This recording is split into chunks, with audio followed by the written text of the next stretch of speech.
The G-Wade Podcast with Deacon Dirty. What's up, y'all? It's your boy G-Wade holding it down. G-Wade Podcast, kicking it alongside with my man Deacon Dirty. And listen, y'all, got a legend. Y'all already see him. I don't do these long, drawn-out things because he ain't hitting. He right in front of you, man. The living legend in this hip-hop game, the CHH game, whatever y'all want to call it. They got a lot of abbreviations for it nowadays. Man. I don't even know what to call it these days, bro. MC Precise, drop the MC Precise, a.k.a. Bob Young. What's up? What's up, famo? I'm good, man. Good to see you, man. What's going on, everybody out there? What's up? Yes, sir, man. Everything is good, man. It's good to see you, man. Good to talk to you. We spoke about a couple of weeks ago and caught up and all that good stuff, man. I said, listen, man, we got to sit down. It's been long overdue. You know what I mean? Hold on one second, because like people pick the funniest time to call. They don't want to call now, right? Interview. I tell them and they want to call right in the middle of my Zoom. That's funny. Because I just decline. I'm gonna be declining calls. Like, no, do your thing, bro. You know what I mean? Make it do what it do. It's all love. You know what I mean? Sorry about that, man. Where we at? No, that's all good. Well, you know, like I said, man, we got a somewhat storied history. We shared some real good personal times together at a certain period in our faith and a certain period in our walk, our music career. You know, like I said, when I first met you guys, you and Corey Red, man, it was like, I say this with all due, it was like love at first sight. You know what I mean? Yeah, man. It was like real special for me as well because like okay, before I met Corey and I knew there was, you know, anybody doing what we was doing and everything, I was just like, I felt like the lone dude on Staten Island that like was from the hood, but now found Christ and I knew other people in the church, but it felt like they couldn't relate to like my background or what I come out of. So, you know, I just kind of felt like an alien, even though we had the common bond in Christ. Yeah. And then when I met Red, and then a few other dudes around New York, I said, okay, well, God is up to something out here in New York City. But then I remember early on when we met you, I forgot where it was. Well, let me ask you, how did you meet Corey Red? I never knew that story.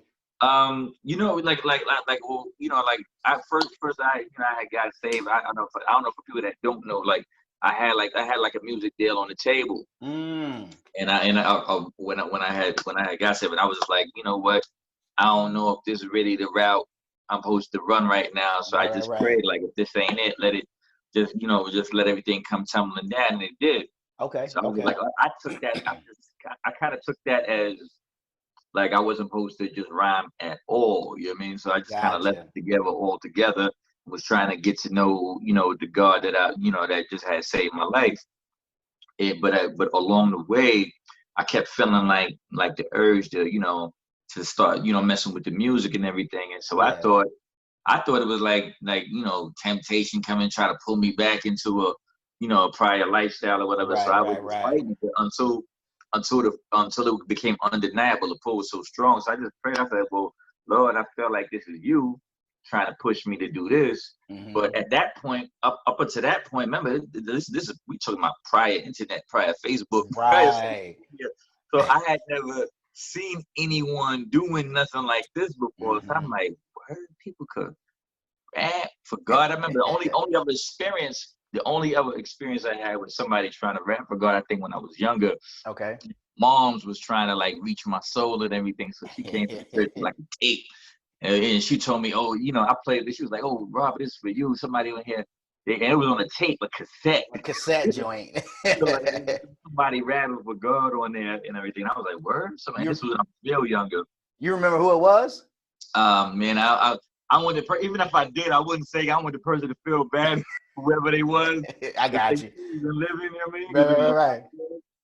So, but I know I played it off in front of her because I didn't want her to see that. I was excited. Like I was like, I'm from the golden era. Yeah. But I'm like, where's somebody spitting like Cool G or Kane or Slick Rick? God, I was like, I played it off in front of her. Like, I'll listen to it later. But inside, I was dying to pop this joint in to see, what it was about.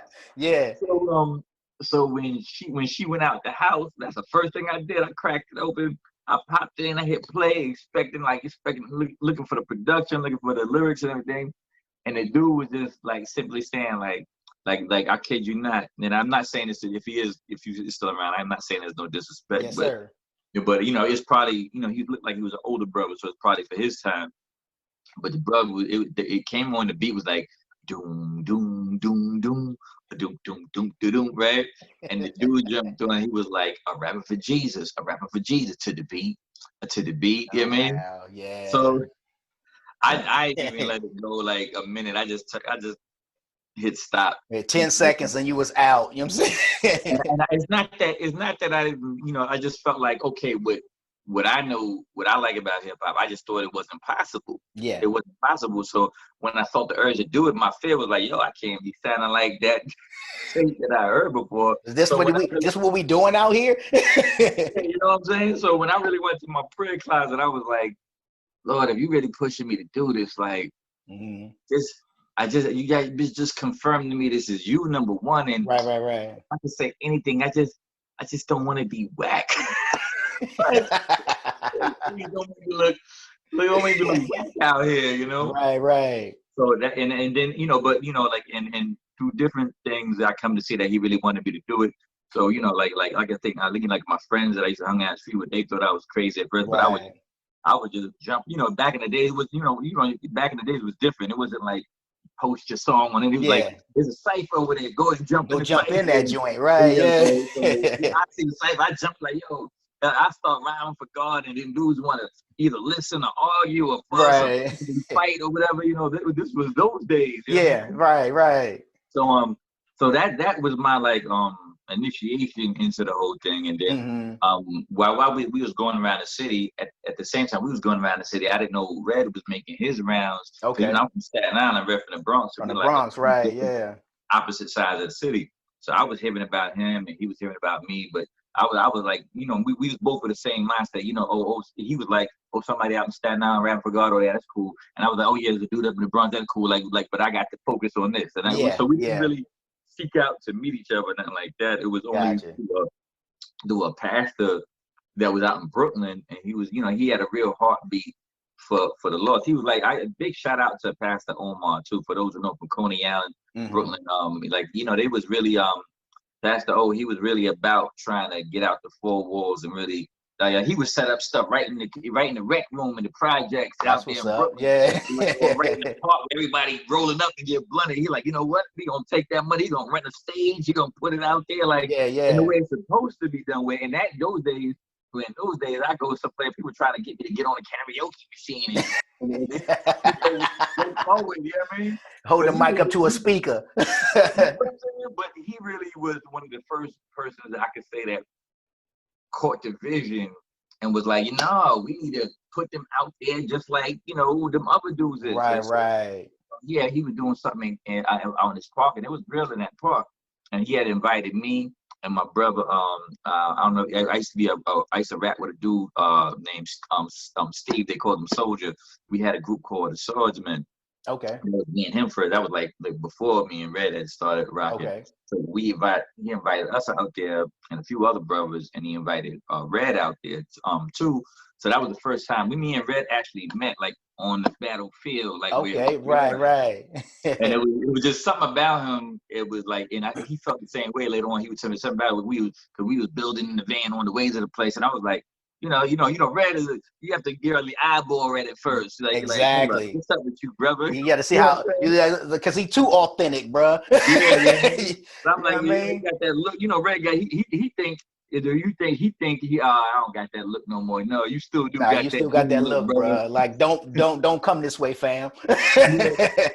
So but when we was talking, the vibe was like the vibe was. It was the same. He was like just getting, for lack of a better term, putting off the same energy and the same aura. So we just started getting to know each other on the friendship side. After that, we didn't say, hey, let's make a group, let's do this. We would just, I would support him and stuff. He would support me and stuff. I would go visit the Bronx, go see him. He come to Allen, or we meet up in Manhattan or whatever. And it wasn't to one time that we was really, because we was really in prayer and in the word. And it was just like while we was praying, it just got confirmed. I was saying in front, the ghost just confirmed on the spot, like, okay, I'm not making. That's why we like that's why we never really came up with a name for the group. That's why you had Corey Red and Precise. We never came up with a name for the group because it was always two ministries that God said for this period in time. I got to work for y'all to do together. So that's why we never really came up with the name of a group. It was just Corey Red and Precise. We always knew we would do things together. We would do things solo and you know, vice versa at some time. That's so that was the meeting though.